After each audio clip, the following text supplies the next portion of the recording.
Hello and welcome to Study IQ. The second wave of COVID-19 pandemic has been devastating for India, with sudden rise in cases, overburdening of the healthcare system. Past few days have been extremely painful. The crisis is still far from getting over. To discuss about the precautions that we need to take, the treatment that a COVID positive patient needs to undergo, different issues like queries related to vaccine. Today, we have with us in today's session Dr. Shivani Jain, consultant neurointensivist and anesthetist, Max Hospital, Vaishali. She is also senior resident at All India Institute of Medical Sciences, LNJP Hospital, and Maulana Azad Medical College. Welcome, ma'am, to Study IQ. Such a pleasure to have you in today's session. Thank you. Thank you very much for having me here. Ma'am, today we'll be discussing about the how patients can undergo home isolation treatment, different queries related to vaccine. So I'll be starting with the very basic question: Right. what a person must do when they develop symptoms of COVID-19? What type of test they should undergo? See, as soon as the patient develops any symptom of COVID, chahe wo bukhar ho, khansi ho, zukham ho, the basic mild symptoms of the viral illness, the first thing that they should do is they should not panic. All right. Anxiety really dampens our immunity. तो पहली चीज तो उन्हें ये करनी है कि उन्हें विश्वास रखना है कि ट्रीटमेंट अवेलेबल है, ट्रीटमेंट मिल जाएगा और अपनी इम्यूनिटी को स्ट्रांग रखना है. All right. So first they mentally accepted कि ऐसी प्रॉब्लम आ गई है. The second step they have to do is isolate themselves. Okay, testing comes later. The first important thing is that we have to be mentally prepared to fight the disease. Second is we have to prevent the other family members from getting exposed to the disease. वैसे इतना close हमारे family nets होते हैं कि उसमें parallel exposure prevent करना is little difficult, but still fortunately if the other members of the family have not been exposed till now, then that contaminated person, that infected person, first and foremost should isolate himself or herself. और उसके बाद comes the testing. So testing, Devyanshi ji, there are 3 types of tests which are available for COVID-19. The first and the most simple and the least time consuming test is the COVID antigen test. It is a card based test. जैसे हम pregnancy में card based test करते हैं, it is a simple card based test. उसमें भी swab knows से ही लिया जाता है. उसमें भी it is not a blood based test, it is still a swab based test. इसकी report immediately within 10 to 15 minutes हमें मिल जाती है.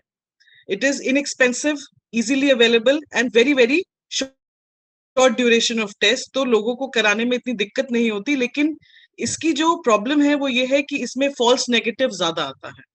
तो ये नेगेटिव होने के बावजूद भी हम इतने श्योर नहीं हो सकते कि 100% कोविड नहीं है. There are 2 confirmatory tests for COVID. One is the real-time PCR test. That is the most commonly available test जो सब लोग करा भी रहे हैं, जिसकी रिपोर्ट आने में 24 to 36 hours and sometimes in peak 48 hours भी लग जाते हैं. There is another cartridge-based test which is called as COVID-19 CB-NAT test, which is available in selected few centers. तो advantage of CB-NAT test is that ये test की जो duration है, जो हमें रिजल्ट्स मिल जाते हैं, वो 4 to 6 आवर्स में मिल जाते हैं. लेकिन इसका होम कलेक्शन पॉसिबल नहीं है. These are hospital based test. इनके सैंपल भी हॉस्पिटल पेशेंट्स के लिए ही लिए जाते हैं. So these are the 3 type of testing which is available for COVID-19. And what are the major important do's and don'ts for patient in home isolation? So once the patient has developed the symptoms, हमें mild symptoms आए जैसे fever, body ache, malaise, running nose, cold, mild cough, तो हमें isolation तो करना ही है. उसके साथ साथ अगर घर में कुछ ऐसे बुजुर्ग लोग हैं जैसे age 55 and above, pregnant ladies, या और जिनको कुछ ऐसी कोमोर्बिडिटीज हैं जो सीरियस हैं, सबसे पहले तो उनसे आइसोलेट होना है. इफ पॉसिबल उनको कहीं और शिफ्ट कर सकते हैं. अगर पॉसिबल नहीं है तो घर में ही रह सकते हैं, पर अपने आप को आइसोलेट कर सकते हैं. ठीक है. पैनिक नहीं करना, ये मैंने आपको बताया ही है. अपने सिम्टम्स की self monitoring is very important, because since that person would be in isolation, उसको कोई मॉनिटर करने के लिए एक्सटर्नल सोर्स नहीं होता है. इसीलिए सेल्फ मॉनिटरिंग ऑफ सिम्टम्स, अपने सिम्टम्स की चार्टिंग करना बहुत इंपॉर्टेंट है. Actually Covid is basically it progresses over 1 week to up to 2 weeks, जो डिसीज सिवियरिटी है. तो mild, moderate or severe. In majority of the patients, disease manifests as mild and ends at mild to moderate level. तो by the end of 1 week or the middle of second week, most of the patients recovery phase में आ जाते हैं और उनके mild to moderate symptoms abate होने शुरू हो जाते हैं. But some patients, by the end of first week or the middle of the second week, they start progressing to the moderate to severe category. तो वो कैटेगरी डेंजरस हो जाती है. तो उसमें हमें सिम्टम मॉनिटरिंग, टेम्परेचर चार्टिंग, सबसे important oxygenation charting. Mild symptoms में इतना ऑक्सीजनेशन चार्टिंग मैंडेटरी नहीं है, लेकिन मॉडरेट टू सिवियर डिसीज में oxygen saturation charting is very important. There are certain red flag signs that the patient has to monitor, like कि fever की non remittance हो गई after 1 week. Patient had fever for a couple of days initially, treatment लिया थोड़ा, तो उससे भी we expect कि by the end of first week और अर्ली सेकंड वीक फीवर खत्म हो जाना चाहिए. But still if fever is persisting despite adequate treatment, adequate rest, good diet, or if patient is developing any breathing difficulty or low oxygen saturation, extreme fatigue, some sort of an abnormal rash on the body, abnormal pains, diarrhea. So these are the symptoms that should prompt ki now the disease is not under control and now it is progressing from the mild to moderate variety. So at that time, symptom charting becomes very, very imperative. And जैसे doctor Shivani आपने बात की, self monitoring बहुत ज़रूरी है, और उसी से हमें पता चलता है कि माइल्ड से मॉडरेट हो रहा है और उसके बाद कब सीवियर, और then person can go for alternate measures like hospitalization and different Right, right, right. when if person is tested positive after 14 days, अगर हम ये assume करें वो negative है, is it necessary to go for again RT-PCR or antigen test? There is no guideline for repeat testing after 13 to 14 days of the symptom onset or disease process. उसके बाद patient का false positive test आ सकता है because of the dead viral protein that is circulating in the body, but that doesn't mean that the patient is infectious. हमारी प्राथमिकता ये है कि patient जिस phase में infectious है, उस phase में patient का isolation mandatory है. After 2 weeks, we assume that patient is not in a position to transfer active viral load to another patients. तो इसीलिए 14 डेज बाद आरटीपीसीआर की कोई वैलिडिटी नहीं है. And after 14 days, but travel restriction, जैसे I come across a lot of patients who who have to travel to their native states or who have to travel to their kids place or their parents place. So for them I advise कि because travel regulations हैं तो they have to show a proof of negative report. तो ऐसे circumstances में हम कराते हैं. Hospital discharge के लिए भी एक आरटीपीसीआर नेगेटिव रिपोर्ट मैंडेटरी नहीं है. और कितने दिनों बाद वो सेफली अपना होम आइसोलेशन एंड कर सकते हैं after 14 days? 2 weeks, 14 days. Ma'am, what special measures needs to be taken with diabetic and high blood pressure patients? See, so like any other illness, this COVID-19 is a viral illness and it produces a lot of stress on the body. इसमें जो patients जिनको pre existing comorbidities हैं like high blood pressure, diabetes, any cardiac element, liver disease, kidney disease, तो उनकी body already बहुत stress में है because of pre existing comorbidities. On top of that, COVID-19 adds a lot of other stress. It produces a lot of inflammation in the body and affects almost all the organs. शरीर के सारे अंगों को COVID affect कर सकता है. Diabetic patients में खास तौर पे से प्रॉब्लम ये आती है कि अगर उनकी डिसीज प्रोग्रेस करती है तो उनमें स्टेरॉइड्स की जरूरत पड़ सकती है. माइल्ड डिसीज में there is no role of steroids, but if disease progresses from moderate to severe category, patients are advised a lot of steroids. Oral भी दिए जाते हैं, इंट्रावीनस भी दिए जाते हैं, जिससे उनकी शुगर लेवल्स बहुत ज्यादा अनकंट्रोल्ड हो सकती हैं. And uncontrolled sugar levels, they further predispose the patient to other secondary infections. So controlling blood sugar levels during COVID-19 is very, very important. So most of the patients who are prescribed steroids are switched from their oral medicines to high doses of insulin. But this all has to be done under expert guidance. It has to be done under the direct supervision of a physician. Home में जिन लोगों ने पहले insulin नहीं लिया हो वो self prescribed insulin therapy बिल्कुल ना करें. So patients who had experience of insulin वो भी अपने डॉक्टर की गाइडेंस के अंदर ही इंसुलिन लें. तो diabetic patients, hypertensive, cardiac patients, they all are very very vulnerable group of patients जिनमें इन्फेक्शन इंटेंसिटी एक्सेसिव हो सकती है. मॉनिटरिंग भी ज्यादा चाहिए और ट्रीटमेंट स्ट्रेटेजी भी बहुत प्रिसाइज प्रिसाइज चाहिए इन लोगों में। कई बार हमने केसेस में देखा है कि RTPCR report has been tested negative, but उन्हें पूरे पूरे सिम्टम्स हैं, तो इस केस में क्या करना है? देखिए दिव्यांशी जी, आरटीपीसीआर टेस्ट या कोई भी टेस्ट हो, every test has its limitations. It can not be 100% proof कि एक टेस्ट नेगेटिव आया है तो वो पेशेंट को डिसीज नहीं है। मोर देन दैट, हमें एक होलिस्टिक पिक्चर माइंड में रखनी है। We have to take into account whether the person has had exposure with the covid positive patient, patient ने कहीं बाहर ट्रैवल करा है, पेशेंट ऐसे किसी हाई रिस्क हॉटस्पॉट जोन्स पे गया है, जैसे these days vaccination centres are hotspots, hospitals are hotspots, chemist की शॉप्स जो है वो हॉटस्पॉट्स हैं, और साथ में पेशेंट्स को सिम्टम्स क्या आ रहे हैं। तो अगर ये सारी चीजें patient, if patient is ticking more than two of these criteria, that patient has had contact with all these hotspot places, and patient is developing symptom also, so despite a negative report, the patient still has to be treated as covid positive, and subsequent test can be done in another couple of days. हम 4-5 days में test repeat करा सकते हैं, ma'am, क्योंकि diagnosis and correct treatment at the time is very important. We just because क्या होता है, एक सोसाइटी में, आपको अपना ही बता रही हूँ experience, a lot of patients who call up and से कि नहीं, एक हफ्ते से बुखार आ रहा है पर हमें तो कोविड हो ही नहीं सकता, हम तो बाहर ही नहीं गए कहीं, पर घर में मेड्स आ रही हैं, घर में और डोमेस्टिक स्टाफ बाहर से आ रहा है, सामान आ रहा है बाहर से, तो कहीं से अनएडवर्टेंट एक्सपोजर हुआ, एक हफ्ते बाद सीधे दे लैंड अप की अब ब्रीदिंग डिफिकल्टी हो रही है, क्योंकि एक हफ्ते में ऐसा कुछ हमने प्रिकॉशनरी मेजर लिया नहीं, बेसिक ट्रीटमेंट भी नहीं स्टार्ट करा, तो वो एक हफ्ते बाद हमें कॉम्प्लिकेशन में ही सीधे लैंड होते हैं वैसे पेशेंट्स। तो इसीलिए बेटर है कि it is good to know and take precautions and start treatment at the earliest rather than stay in the unknown कि नहीं हमें नहीं हो सकता।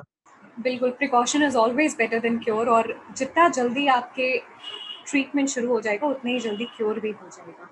मैम, बहुत सारी क्यूरीज वैक्सीन से रिलेटेड हैं, वैक्सीन हेजिटेंसी अभी भी एग्जिस्ट कर रही, तो मैं वैक्सीन से जितनी भी क्यूरीज हैं मैं आपसे वो पूछती हूँ। अब अगर एक इन्फेक्टेड पेशेंट है आफ्टर टेस्टिंग नेगेटिव, कितने दिन बाद आइडियली उन्हें वैक्सीन ले लेनी चाहिए? अब गाइडलाइंस आ गए हैं Divyanshi ji, minimum interval after covid infection is 6 weeks. 6 weeks से 3 महीने तक जो लोग कोविड से रिकवर हुए हैं वो अपनी वैक्सीन ले सकते हैं। So that is the time frame now, 6 weeks up to 3 months वो ले सकते हैं। Vaccine hesitancy still exists in a lot of classes. Knowing that vaccine is the only solution, how this can be fixed?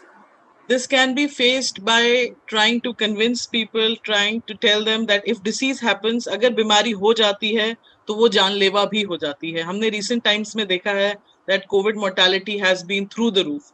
और जो vulnerable age group है, elderly patients हो गए, patients with comorbidities हो गए, pregnant women हो गई, obese patients हो गए. So all these vulnerable groups, they are at an additional risk of high mortality, severe COVID disease. So they have to be convinced time and again that vaccine is the solution. देखिए already हम बच्चों को कितनी vaccines लगाते हैं, हमारी country एक universal child vaccination program run करती है, बच्चे को बर्थ से ही वैक्सीन्स मिलनी शुरू हो जाती हैं, up to the age of 10 years एक बच्चे को कितनी वैक्सीन्स मिलती हैं। तो वैक्सीन्स ऐसी बात नहीं है कि वैक्सीन कोई नई चीज आई है, vaccine has been a part of our life for decades. ये तो बस ये इतने शॉर्ट ड्यूरेशन में with the help of lot of research and R&D techniques इतनी जल्दी वैक्सीन्स फिर भी आ गई हैं। So vaccines are the boon and the only solution to control COVID. So people have to understand that to safeguard their lives and the lives of their loved ones, vaccine is mandatory. Can currently approved vaccines can be taken by pregnant and lactating mothers? Actually, see, the data is very limited as far as the vaccines in India are available. India में Covishield and Covaxin are the two most commonly available vaccines right now. So in vaccines का जो trial है वो obviously अभी उसका data इतना insufficient है कि government of India की advisory I to not use these vaccines in pregnant women. But the other vaccines like जो Pfizer की vaccine है, जो Moderna की vaccine है, which are those RNA based vaccines, they have been given in foreign countries successfully and safely to pregnant women. Lactating women may, yes, they can still be given because the potential benefit definitely outweighs the risk. Benefit बहुत ज्यादा है, lactation में वो इतना ज्यादा transfer नहीं होता है बच्चे को कि उसके कोई बहुत ज्यादा साइड इफेक्ट्स आए। So yes, lactating women can take these vaccines, but in pregnancy, but lactating women, again, I would like to say that they should inform their doctor. It should be an informed decision and informed consent that they are willing to take these vaccines. But pregnancy में अभी तो government of India की advisory यही है that the vaccines available in India till today, they are not safe in pregnant women. जैसे doctor Shivani हमने बात की थी कि कई बार patient have been tested negative but पूरा कोविड का सिम्टम्स दिखा रहे हैं, तो when they can take the vaccine, क्या उन्हें एक एंटीबॉडी टेस्ट करवा के ही वैक्सीन लेनी चाहिए या फिर they can go and take vaccine? No, कोई एंटीबॉडी टेस्ट की प्री रिक्विजिट नहीं है वैक्सीन लेने के लिए। पर अगर हम उनको ये सारे सिम्टम्स आ रहे हैं डिस्पाइट टेस्ट नेगेटिव है उनका, फिर भी ये सारे सिम्टम्स आ रहे हैं, then again they should ideally wait for 6 weeks to take their next jab. पर एंटीबॉडी टेस्ट की कोई प्रेरिक्विजिट इसमें नहीं। In this segment, I will be discussing about the post-COVID issues. Post-COVID treatment is challenging.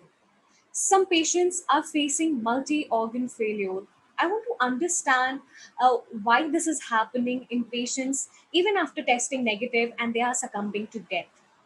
Divyanshi जी, इस question का answer देने के लिए पहले ये समझना जरूरी है दैट ऐसे कौन से पेशेंट्स हैं जो इस अनफॉर्चुनेट सिचुएशन में लैंड अप करते हैं। ऐसा नहीं है कि एक पेशेंट जो होम आइसोलेशन में है, जिसका treatment mild to moderate covid के लिए किया गया और वो भी ऐसी अनफॉर्चुनेट सिचुएशन में लैंड करता है। ये वो वाले पेशेंट्स होते हैं who've been hospitalized for long, patients who've had or who have recovered from severe COVID, who've been in one or another form of mechanical ventilation, जिसे हम लेमन्स टर्म में वेंटिलेटर पे रखना कहते हैं। पेशेंट्स जिसमें प्रोलॉन्ग्ड ऑक्सीजन थेरेपी दी गई है, बहुत सारे एंटीबायोटिक्स, एंटीफंगल्स, एंटीवायरल्स दिए गए हैं, ब्लड प्रोडक्ट्स दिए गए हैं। तो एक ऐसा पेशेंट जिसे बहुत सारा मल्टी मोडालिटी ट्रीटमेंट मिला है कोविड के लिए, तो उसकी बॉडी बहुत ज्यादा ससेप्टेबल बन जाती है बाकी और सेकेंडरी इन्फेक्शंस के लिए। And I would like to highlight this fact that COVID it's not just an isolated viral disease. It is a spectrum of disease which affects each and every organ of the body. It affects all the pathways of the body. Blood coagulation से लेके acute kidney injury तक Covid सब करा सकता है। Covid heart पे effect डालता है। कोविड में पेशेंट्स का मेंटल स्टेटस, जिसे हम एनकेफेलोपैथी कहते हैं, एनकेफेलाइटिस कहते हैं, कोविड से पेशेंट को वो भी हो सकता है। जो कॉमन, हमें एक्चुअली सबसे कॉमन सिम्टम्स कोविड के रेस्पिरेटरी लगते हैं, जो कि हैं भी, कि पेशेंट्स की ऑक्सीजन कम हो जाती है, पेशेंट्स वेंटिलेटर पे आ जाते हैं, but that is just one part of the severe Covid disease.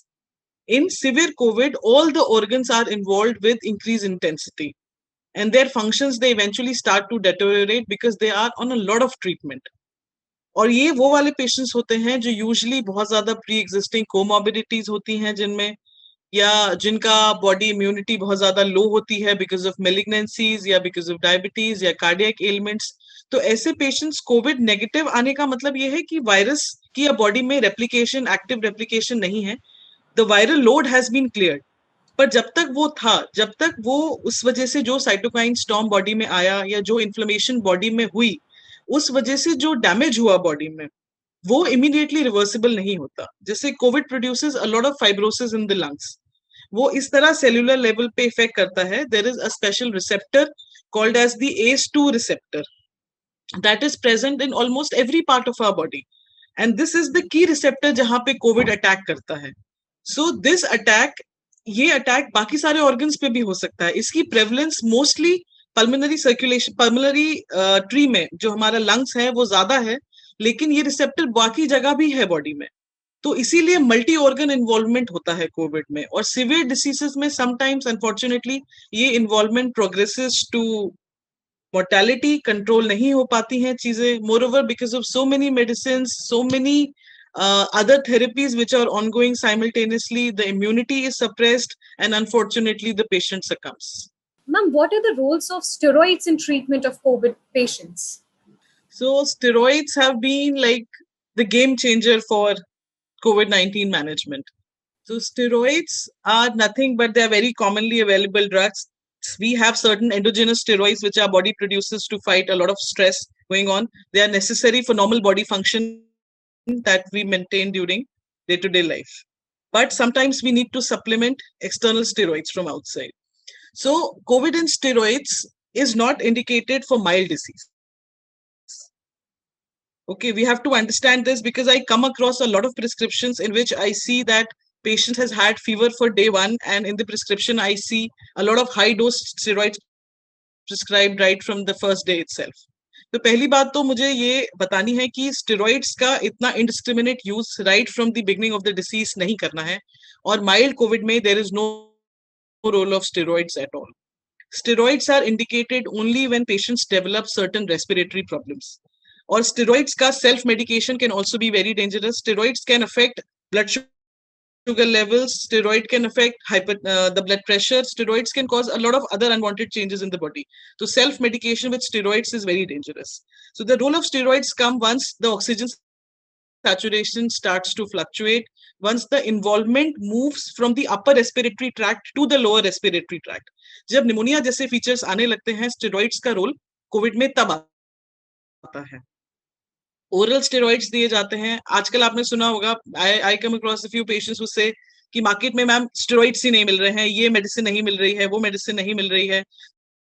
तो इतना रैम्पेंटली स्टेरॉइड्स प्रिस्क्राइब हो रहे हैं left right and centre that they are doing much more harm than benefit. So indiscriminate use of steroids has to be strictly restricted, and mild COVID में there is no role of steroids at all. Ma'am post Covid की बात करें तो बहुत सारे patients में हमने pneumonia जैसे सिम्टम्स देखे हैं, तो उन्हें कब ये आइडेंटिफाई करके एक किसी डॉक्टर से कंसल्ट करना है, कौन से स्टेज पे, and how they should themselves identify it at home? Right. So like I mentioned in the first few questions of this interview, that there are certain red flag signs. Those red flag signs are there is non-remittance of fever despite taking paracetamol, despite taking other supportive management. If patient is still having high grade fever which is not responsive to the medication, if there is high intensity cough and which is not getting remitted by the end of first week, if patient has breathing difficulty, patient का सांस बैठे बैठी minimal activity करने पे patient feels that air hunger, patient को oxygen saturation patient खुद monitor कर रहा है, and that saturation is fluctuating below 92% on room air. Actually क्या होता है, पल्स ऑक्सीमेट्री मेजर करने का भी there is a proper technique. What happen once you put it, immediately put करते जो रीडिंग आती है दैट इज यूजुअली फॉल्स, क्योंकि it takes a while to pick up the pulse. Pulse oximetry जिस principle पे काम करता है, it is deriving the oxygen saturation from the pulse of the body, pulse of the radial artery और any other pulse in the body, चाहे हम उसे हाथ पे लगाएं, पैर पे लगाएं. तो it takes a couple of seconds to pick up that pulse and derive the actual value. तो कई पेशेंट्स एकदम लगाते ही उसमें दिखाते हैं कि अरे इसमें तो लगाते ही 68% आ रहा है, पर after a while, after 20-30 seconds, once the graph stabilizes, once the position of the oximeter is stable, तब वो देखते हैं कि उनका सैचुरेशन तो 94 या 95% है. तो एकदम लगाते ही पैनिक नहीं करना है. The hand has to be stable. It can be applied in any of the fingers. ऐसा कोई मैंडेटरी नहीं है कि इंडेक्स फिंगर में ही लगाना है या रिंग फिंगर में ही लगाना है. और वो लगाने के 20-30 सेकेंड स्टेबल होने के बाद जो रीडिंग आ रही है, तो वो रीडिंग देखनी है. तो red flag science like high grade non remittance of fever, non-remittance of cough, fluctuating oxygen saturation less than 92 degrees, any sort of mental confusion or drowsiness. अगर पेशेंट को लग रहा है कि बहुत ज्यादा चक्कर आ रहे हैं, पेशेंट इज नॉट ओरिएंटेड, कोई भी कंफ्यूजन, मेंटल ड्राउजीनेस है, so all these are red flag signs जिसमें पेशेंट को इमीडिएटली मेडिकल हेल्प सीख करनी चाहिए. लास्ट फ्यू डेज हमने देखा, last HRCT scans are very frequent. उसके बाद एक गाइडलाइन भी आई कि how dangerous they are, and normal chest x-ray is recommended. तो मैम नॉर्मल चेस्ट एक्सरे भी कौन से केसेस में करवाने हैं, because this is situation of high panic, थोड़ा सा भी देयर इज ड्राउजीनेस और they go for HRCT scan और chest x-ray just to be sure. तो किस केसेस में ये सारी चीजें रिकमेंडेड है? एक्चुअली देवांशी जी, अगर कोई पेशेंट सिम्टम ऑनसेट से ही किसी डॉक्टर के टच में है तो चीजें फिर भी काफी प्रोटोकोलाइज्ड हो जाती हैं. पर पेशेंट सेल्फ मेडिकेट करते हैं, सेल्फ डायग्नोज करते हैं और सीधे सीटी स्कैन की रिपोर्ट ही लेकर आते हैं, जबकि उनको फीवर को सिर्फ 2 ही दिन हुए होते हैं. सीटी स्कैन स्कोर 0 होता है, लंग्स आर एब्सोल्युटली क्लियर. और ऐसे बहुत सारे पेशेंट्स होते हैं जिसमें डिसीज अपर रेस्पिरेटरी ट्रैक्ट पे ही रुक जाती है, it doesn't progress to the lungs. तो वहां पे सीटी स्कैन में या एक्सरे में कोई फाइंडिंग आएगी ही नहीं, क्योंकि वहां तक लेवल ऑफ इन्वॉल्वमेंट हुआ ही नहीं है। तो सीटी स्कैन या x-ray, CT scan poses a lot of radiation hazard, और जब तक उसकी स्ट्रिक्टली जरूरत नहीं है, as guided by your physician, CT scan नहीं कराना चाहिए। एक्सरे में भी रेडिएशन एक्सपोजर है, and these investigations are advised only when patient has certain lower respiratory tract symptoms, जैसे पेशेंट को ब्रीदिंग डिफिकल्टी हो रही है, ब्रेथलेसनेस हो रही है, बहुत ज्यादा कॉफ है, या बहुत हाई ग्रेड फीवर है, जो निमोनिया के फीचर्स हैं। जब ये आते हैं तब इन रेडियोलॉजिकल इन्वेस्टिगेशंस की along with certain blood investigations, in investigations की जरूरत तब पड़ती है। Mostly patients, more than 85% of Covid patients, they experience mild symptoms, जो घर पे ही रिकवर हो जाते हैं होम आइसोलेशन में, और इन इन्वेस्टिगेशंस की जरूरत नहीं पड़ती उन लोगों को। Moving forward, and we'll take up the next segment.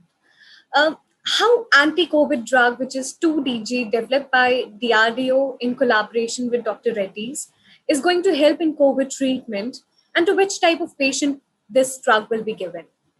So 2DG, that is 2-deoxyglucose, is the novel compound which has been indigenously developed in our country. जैसा आपने बताया, doctor Reddy's lab and the institute of nuclear sciences and DRDO के collaboration से ये molecule develop हुआ है।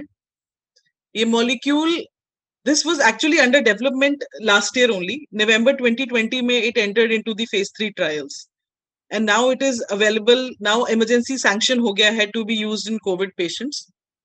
The advantage of this molecule, let's talk about the drug first, is that कि it is, इसके जो raw material है या जो इसकी manufacturing technique है, it is not something very very complex. ये glucose का analog है which can be easily manufactured in bulk. It can be easily administered. इसके oral sachets आ रहे हैं जो गवर्नमेंट ने अप्रूव करे हैं, in certain institutes only. It is not available everywhere, that it cannot be used in all the hospitals right now. तो इसके sachets आ रहे हैं which can be used twice daily orally. आप पानी में मिला के वो पेशेंट को दे सकते हैं. The main mechanism of action of 2DG is that it stops viral replication. ये viral synthesis को prematurely terminate कर देता है, जिससे जो पेशेंट्स की रिकवरी है वो स्पीड अप हो जाती है, पेशेंट्स का इफेक्टिव हॉस्पिटल स्टे कम हो जाता है, उनकी डिसीज सिवियरिटी जो है वो कम हो जाती है. But still I would like to add that it is still an experimental module which is not available commercially to be used in wide spread patients. तो इसका जो भी डेटा है अभी रिसर्च से ही अवेलेबल है, but still it is a novel drug. Government is claiming that it has showed promising results during the trials. So let's hope that it works well for the COVID patients. Well, we hope for the same. And it's definitely a ray of hope for everybody, 2DG drug. 2 days back, ICMR has dropped the plasma therapy. Ma'am, can you help us understand the basics of plasma therapy and why it has been dropped? You know, since COVID started last year, I have been a strong advocate against the plasma therapy. I have not used plasma therapy in any of my patients at all. So see, I'll explain why, how does plasma, what is the science behind this rampant plasma therapy which was going on. So whenever we have, our body experiences any sort of stress or any sort of infection, let's say, if any infection is introduced in our body develops, our body sort of mounts a counter response to that insult. कोई infection आया body में, अब body को उसके against retaliate करना है. तो body does that by producing antibodies. एक antigen आया body में which was an unwanted element. So in response to that antigen, our body develops antibodies to fight that. All right. So these antibodies are nothing but body's own immune mechanism which is mounting a response against that external attack.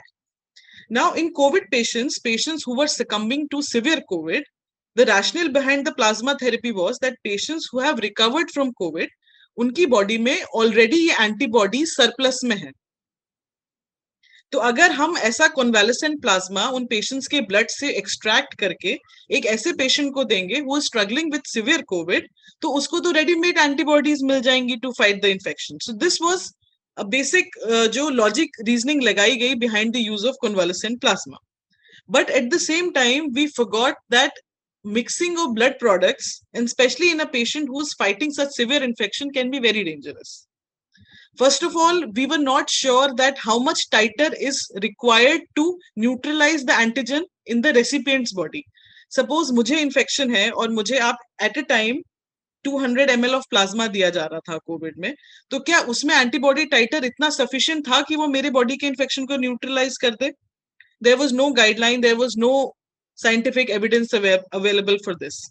Second, plasma, other than these antibodies, they contain a lot of other antibodies which can react with the recipient's body and cause more harm than benefit. उसमें और ऐसे काफी सारे तत्व थे जो एक patient जिसकी इम्यूनिटी ऑलरेडी सप्रेस्ड है उसके साथ रिएक्ट करके और प्रॉब्लम कॉज कर सकते थे. मोर ओवर, आपने सुना ही होगा कोविड में हम बहुत ज्यादा एंटी कोअगुलेशन, एंटी प्लेटलेट, एंटी कोअगुलेशन की बात करते हैं कि कोविड में हम बहुत ज्यादा खून पतला करने की दवाइयां देते हैं बिकॉज कोअगुलेशन का डिफेक्ट हो जाता है कोविड बीमारी में. इसीलिए पेशेंट्स को खून पतला करने की या तो ओरल मेडिसिन चल रही हैं या इंजेक्शन लग रहे हैं. प्लाज्मा में सारे क्लॉटिंग फैक्टर्स होते हैं. Plasma is a procoagulant and covid itself is a procoagulant disease. तो हम उसमें बेनिफिट करने की जगह हम बॉडी में और ऐसे एक्सटर्नल फैक्टर्स को इंट्रोड्यूस कर रहे थे प्लाज्मा से जिससे कि कोअगुलेशन में और डिफेक्ट आ सकता था. एंड एक और फैक्टर है कि ये सब प्रोडक्ट्स लंग्स पे बहुत ओवरलोड डालते हैं. There is a technical term known as TRALI, that is transfusion related acute lung injury. So plasma is one of the major culprits for causing trally. वैसे प्लाज्मा की हाई डोज चाहिए होती है, in large volume infusion चाहिए होते हैं trolley produce करने के लिए. बट एक ऐसा पेशेंट जो ऑलरेडी सीवियर कोविड को बैटल कर रहा है, जिसके बॉडी का होम्योस्टेसिस ऑलरेडी बहुत कॉम्प्रोमाइज हो चुका है, ऐसे पेशेंट्स में थोड़े से ही थ्रेशोल्ड पे लंग्स ओवरफ्लो में जा सकते हैं. तो एक तो हमें ये नहीं पता कितने एंटीबॉडी टाइटर सफिशिएंट है. दूसरा, हम बाकी अनवांटेड एंटीबॉडीज इंट्रोड्यूस कर रहे हैं. तीसरा, हम एक प्रो कोआगुलेंट इंट्रोड्यूस कर रहे हैं साथ ऐसी डिसीज में जो ऑलरेडी कोआगुलेशन को डिस्टर्ब कर रही है. और चौथा, हम लंग्स को ओवरबर्डन कर रहे हैं. तो इसी वजह से I guess there was a lot of research on plasma last year. और आप इंटरनेशनल लिटरेचर अगर देखें, none of the international literatures have really recommended plasma therapy. पर इंडिया में there was rampant use of plasma and it was actually one of, जैसे कहते हैं ना, मुहिम. तो बहुत सोशल मीडिया पे मुहिम मेरे कॉलीग्स ने चलाया था and we were trying to educate people की please don't go for plasma therapy in severe covid, please don't go for plasma therapy. But obviously जो ट्रीटिंग फिजिशियन एडवाइस करता है, पेशेंट्स इनिशियली उन्हीं पे ट्रस्ट ज्यादा होता है. But thankfully ICMR has withdrawn this plasma therapy from the treatment protocol. So hopefully a lot of patients will be safe because of not giving plasma. Ma'am, Covid के second wave के साथ साथ एक और disease जो आई है सामने, वो है ब्लैक फंगस. क्या है ब्लैक फंगस और किस तरीके से पोस्ट कोविड ये डिजीज हो रही है, कितना ज्यादा इफेक्ट कर रही है? Okay, so you're talking about mucormycosis. Yes. So mucormycosis is a fungal infection जो कि normally हमारे environment में this fungus is present. All right. So अब नॉर्मली क्योंकि हम लोग हेल्दी इंडिविजुअल्स हैं, वी हैव गुड इम्यूनिटी, तो हमारी बॉडी ये इन्फेक्शन फाइट कर लेती है. But mucormycosis in patients who have suppressed immune response, more so in diabetic patients, जब ये ऐसे पेशेंट्स ये वाले स्पोर्स इनहेल करते हैं तो बॉडी में एक्चुअली क्या होता है. डायबिटीज पेशेंट्स में मैं स्पेशली इस बारे में बात करना चाहती हूँ. इन डायबिटिक पेशेंट्स जो हमारा सेल्यूलर एनवायरमेंट है that is usually not stable, उसमें ग्लूकोज की मात्रा अधिक होती है, उसमें फ्री आयरन की मात्रा अधिक होती है. And there is a technical term like ketone bodies, ये भी उन सेल्यूलर लेवल पे एक्स्ट्रा होते हैं. तो all these things, excess glucose, excess free iron and presence of ketone bodies, they are nothing but they are the culture medium of fungus. More so ये patients में जो बहुत ज्यादा दिन तक स्टेरॉइड्स पे, वही I was talking about that unrestricted use of high dose steroids more than prolonged duration, more than the prescribed duration of time, उन पेशेंट्स में जिनमें ब्लड ग्लूकोज लेवल्स बहुत ज्यादा हाई चल रहे हैं, जिनमें एक इफेक्टिव मीडियम, जैसे एक फर्टाइल सॉइल होता है ना, डायबिटिक्स की बॉडी वैसा काम करती है फंगस की ग्रोथ के लिए. तो ये जो म्यूकोरमाइकोसिस है, इसके स्पोर्स पेशेंट्स इनहेल करता है और धीरे धीरे वो अपर रेस्पिरेटरी ट्रैक्ट से होते होते लोअर रेस्पिरेटरी ट्रैक्ट को इन्वॉल्व करती है. इसके दो मेन टाइप्स होते हैं, one is rhino orbital cerebral and one is pulmonary. Rhino means it starts from the nose involving the eye and then the brain, and then the pulmonary variant which involves chiefly the lungs. तो इसके कुछ science होते हैं, कुछ symptoms होते हैं, वो patients जिनको प्रोलॉन्ग्ड आईसीयू स्टे मिला हो या prolong, hospitals are hotbeds for any kind of infection and more so in a patient with deranged immunity, ये सारे इन्फेक्शंस की जो ससेप्टेबिलिटी है वो और ज्यादा बढ़ जाती है।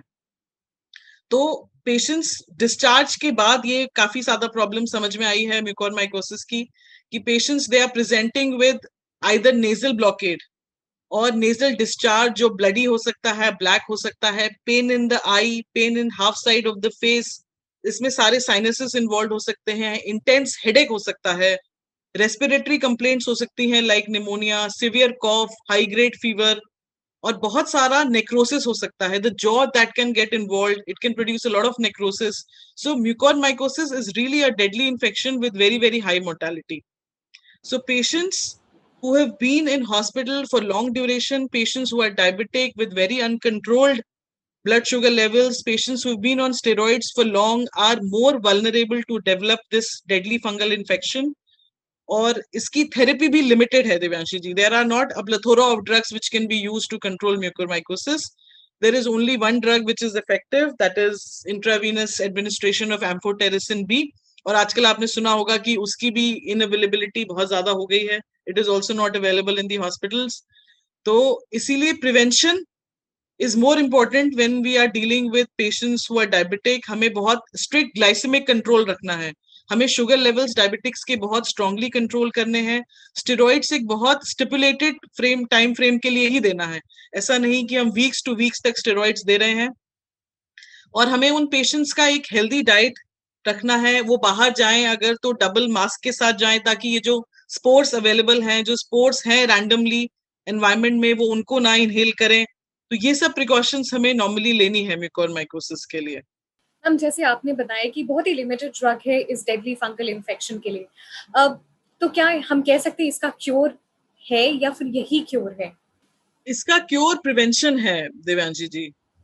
हमें अपने ट्रीटमेंट प्रोटोकॉल्स इतने स्ट्रिक्ट बनाने हैं, अपने ट्रिगर्स इतने अच्छे बनाने हैं कि हम टाइमली एक तो डायग्नोज कर लें, और डायग्नोज करने से पहले हम उसको प्रिवेंट कर लें. एक्चुअली जैसे मैंने आपको बताया कि हम शुगर लेवल्स कंट्रोल कर लें, स्टेरॉइड लंबे टाइम तक ना दें, अर्ली डिस्चार्ज फैसिलिटेट करें हॉस्पिटल से, और बाहर भी अगर पेशेंट जाए तो ड्यू प्रिकॉशन के साथ जाए. अगर हमने प्रिवेंट कर लिया तो अच्छी बात है, लेकिन अगर प्रिवेंट नहीं कर पाए then early diagnosis is very important. और अर्ली डायग्नोसिस के बाद despite adequate treatment, I am still seeing a very high morbidity and mortality in mucormycosis. Ma'am recently हमने एक केस देखा है जहाँ पे पेशेंट हैज रिकवर्ड फ्रॉम कोविड-19 in the month of September, but जो ब्लैक फंगस के कुछ symptoms they have started showing now. So जो भी patient they have recovered long back, what are the precautions they can take and how they can identify that these are the exact symptoms of black fungus? Divyanshi ji, mucormycosis is an opportunistic infection. It affects the body only when the immune system of the body is weak. So patients who have recovered from COVID, actually they also take a while to get back on their feet, to kickstart their immune system. So yes, it can affect after a couple of months also. तो precautions तो जो मैंने आपको बताई, इसमें भी वही set of patients जो ज्यादा vulnerable हैं वो diabetics ही हैं. डायबिटिक्स या जो किसी और वजह से स्टेरॉइड्स ले रहे हो, जैसे लंग की एक कंडीशन होती है सीओपीडी, उन पेशेंट्स में स्टेरॉइड्स चलते ही हैं, या बाकी और ऐसी काफी ऑटोइम्यून डिसीजेस हैं जिन वजह से पेशेंट्स नॉर्मली स्टेरॉइड लेते हैं for reasons other than Covid. तो ऐसे पेशेंट्स को खासा तौर पे से प्रिकॉशन रखनी है कि अपने blood sugar levels regularly check करने हैं. जब बाहर जाएं, जैसे मैंने बताया कि ये इन्फेक्शन कैसे होता है, when we inhale the spores of this fungus, then these fungal spores they get attached to the upper respiratory tract का जो म्यूकोजा होता है, और वहां से इनके हाइफे डेवलप होते हैं. Hyphae are nothing but those hair like filaments of fungus which attach to the body, which attach to the epithelium of the respiratory tract. तो हमें ये प्रिवेंट करना है कि ये जो स्पोर्स हैं ये हम इनहेल ना करें. तो किसी भी डस्टी जगह पे या गार्डनिंग वाली जगह पे या जहां पे एक्सेस ग्रीनरी है, वहां पे अगर ऐसे पेशेंट्स जाएं तो वहां पे उनको डबल मास्क की जरूरत है. They should wear long sleeved shirts, long trousers, boots. Their body should be covered ताकि इन spores से उनका exposure minimum हो. और जहां तक symptoms की बात है, symptoms जैसे मैंने आपको चीफ मेन बताया कि rhino orbital cerebral, nose eye and brain and pulmonary. तो हर किसी के सिम्टम्स यही हैं कि नेजल ब्लॉकेट हो सकती है, आई पेन हो सकता है, नेजल डिस्चार्ज हो सकता है ब्लैक कलर का या रेडिश ब्राउन कलर का, इंटेंस हेडेक हो सकता है, आई से वाटरिंग हो सकती है, कॉफ हो सकता है, कॉफ विद म्यूकस हो सकता है, हाई ग्रेड फीवर हो सकता है, one half of the face में पेन हो सकता है बहुत इंटेंस, तो रेडनेस हो सकती है, नोज की ब्लैकिश डिस्कलरेशन भी हो सकती है। तो ये सारे सिम्टम्स के लिए एक बहुत स्ट्रिक्ट वॉच आउट रखना है, बाहर जाते समय एडिक्वेट प्रिकॉशन लेनी है, और अपनी मेडिसिन की जो डोजेस हैं वो अपने डॉक्टर से ऑप्टिमाइज करवानी है, और अपना शुगर कंट्रोल बहुत अच्छा रखना है। तो ये सारे प्रिकॉशंस हम म्यूकोरमाइकोसिस के अगेंस्ट ले सकते हैं। I guess your suggestions are really very valuable क्योंकि जो patient they have recovered from COVID, they need to be extra cautious now because this fungal infection is really deadly, and you have to save yourself and everyone else at your family. Ma'am, this is speculated कि third wave of COVID will hit India in the month of October, और ये भी speculations है कि it's going to hit children most. तो आपकी क्या विचार है and how we as a country are going to deal with this? Devanshi ji, have you seen anybody from medical fraternity talking about the third wave? I think it is more of a media hype rather than anybody from the scientific community or medical community, because see, जब ये pandemic declare हुआ last year, तो doctors were already on alert. तो waxing and waning of the disease, which is so highly contagious, will continue. Initially, when we had, almost overcome the first wave, people started becoming very careless, if I if I may say, and they started, they started losing their masks, the hand hygiene went totally out of the window, and the parties started happening, the festivals started happening. So at that time, they could not understand that we are standing at such a dangerous point that we might land up into the second wave anytime. So I think instead of falling into the trap of this media jargon ki third wave aa rahi hai, fourth wave aa rahi hai, let's all stay in the present. Nobody knows what's going to happen in the future.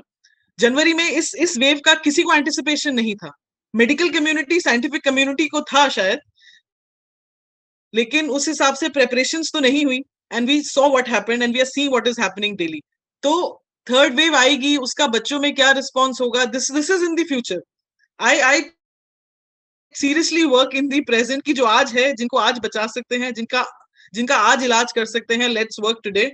आगे क्या होगा, जिससे last COVID में mucormycosis was not that big of a problem. There were isolated case reports. सबसे पहली case report actually Gangaram से आई थी. They had around 20 cases in post-COVID patients. Dhire dhire it started picking up in rest of the country as well. So every time, see, virus is a very, very dynamic organism. There are a lot of mutations happening, lot of variants. Like India mein hi kitne variant hai? There is a double mutant variant, there is a UK variant, African, Brazilian. So virus being such a dynamic organism, virus is bound to mutate. So virus भी mutate करेगा, medical therapies भी advancement आएंगी. There are a lot of research activities which are going on. आपको पता ही है, there are more than 52 vaccines which are in various phases of trials at present. बहुत सारी monoclonal antibodies are in progress which are targeted against the virus. So I think कि ऐसे declare करना और पहले से ही panic create कर देना कि उस टाइम पे एक थर्ड वेव आएगी जो बच्चों को बहुत ज्यादा अफेक्ट करेगी, उससे बेटर है कि द मैसेज शुड बी कि हम ये वेव कंटेन करें, और जो गलती हम ऑलरेडी कर चुके हैं, जो सीख हमें इस वेव ने सिखाई है, कम से कम अगर ऐसी कोई वेव आती भी है अनफॉर्चुनेटली कि हम दोबारा किसी बहुत सिवियर कोविड क्राइसिस से को फेस करते हैं, तो एटलीस्ट हम उसके लिए प्रिपेयर्ड हैं. तो मेरा मैसेज इस क्वेश्चन से यही रहेगा कि भविष्य में क्या होने वाला है ये किसी ने नहीं देखा. हमें तो इससे सीख लेके अपनी तैयारी अच्छी करनी है, अपने रिसोर्सेस को जुडिशियसली यूज करना है कि अगर ऐसी कोई आपदा भविष्य में भी आती है तो हम उसके लिए तैयार हैं. मैम, आजकल मीडिया में बहुत सारी न्यूज़ हैं, इंटरनेट के माध्यम से बहुत सारी न्यूज़ हैं, किस तरीके की मेडिसिन लेनी है कोविड में. How not preferred is self medication in all cases? जो कोविड के माइल्ड सिम्टम्स हैं, जैसे कि सिर्फ पेशेंट को लो ग्रेड फीवर है, हल्का सा जुकाम है, या बहुत माइल्ड सा रनी नोज है, तो उसमें patients can safely take paracetamol at home along with certain multivitamins. Okay, paracetamol is a safe over the counter drug. उसके लिए कोई प्रिस्क्रिप्शन की जरूरत नहीं है. Multivitamins are easily available over the counter drugs. तो ऐसे केसेस में जिसमें सिम्टम्स बहुत लिमिटेड हैं, बहुत ही ज्यादा पेशेंट जो है स्टेबल है हर लिहाज से, उसमें पेशेंट सेल्फ मेडिकेट कर सकता है. बट स्टिल अगर पेशेंट्स को जरा सा भी ऐसा लग रहा है कि मैं रेड फ्लैग साइंस हाईलाइट करूंगी कि पेशेंट्स को कोई भी रेड फ्लैग साइन हो रहा है, then self medication is not advisable. then it is advisable कि you consult your doctor, your physician and come under the care of a qualified doctor. क्योंकि कोविड कब कॉम्प्लिकेट हो जाएगा ये कोई प्रिडिक्ट नहीं कर सकता. हमारी कंट्री में एक और प्रॉब्लम ये है कि कोई एनुअल हेल्थ चेकअप जैसा प्लान तो होता नहीं है. बहुत सारे पेशेंट्स को तो इसी दौरान पता चला कि दे वर हैविंग डायबिटीज. उनको हॉस्पिटल एडमिशन के बाद पता चला कि उनके ब्लड शुगर्स बहुत हाई हैं या उनका ब्लड प्रेशर बहुत हाई है. और आजकल आपको पता है स्ट्रेस इतना है, हर हर सेक्टर में स्ट्रेस इतना है, चाहे वो आईटी हो, चाहे एजुकेशन हो, चाहे हेल्थ हो, कि जो ये सारी कोमोबिडिटीज पहले 50 प्लस में आती थी, वो अब सब लेट 30s और 40s में आपको पेशेंट्स में डायबिटीज और हाइपरटेंशन देखने को मिल जाएगा. तो ऐसे पेशेंट्स के लिए सेल्फ मेडिकेशन और थोड़ा रिस्की हो जाता है. तो until and unless your symptoms are extremely confined and of extremely low severity, तब आप सेल्फ मेडिकेट कर सकते हैं with paracetamol and multivitamins. But other than that it is always advisable to consult a doctor and take proper treatment. Thank you so much, Dr. Shivani, for joining with us. And we know that it must be very difficult for you to find out time for us and guide all of us. And we salute the entire doctor fraternity on behalf of the entire nation. They are working tirelessly for us and saving everybody from this deadly corona pandemic. Ma'am, something you would say Thank you, as a Devanjali. concluding note? Thank you so much. First, I would really like to, appreciate your gesture of giving me this opportunity to tell people the do's and don'ts of the COVID-19 infection. And Study IQ has been doing wonderfully well. My best wishes to you and your team. And let's hope we fight this together. See, it is not just the job of medical fraternity. It is all of us in it together. हम सबको ही मिलके लड़ना है. This is more of a social evil now. अब तो ये hospital domain से भी बाहर ज्यादा आ गया है. ऐसे बहुत सारे पेशेंट्स हैं जिनको कोविड के बाद सपोर्ट की जरूरत होगी. तो मुझे बस एक यही मैसेज पहुंचाना है कि आप अकेले नहीं हैं. मैं हूं, मेरे जैसे ऐसे बहुत सारे डॉक्टर्स हैं जो आपकी मदद के लिए तत्पर हैं और जो आपको सही गाइडेंस देने के लिए बहुत उत्सुक हैं. तो rather than suffering alone, please reach out to us and we'll be ready to help you the best we can. Thank you. Thank you so much, Dr. Shivani, and we wish you good health because you have to save humanity. Thank you. Thank you.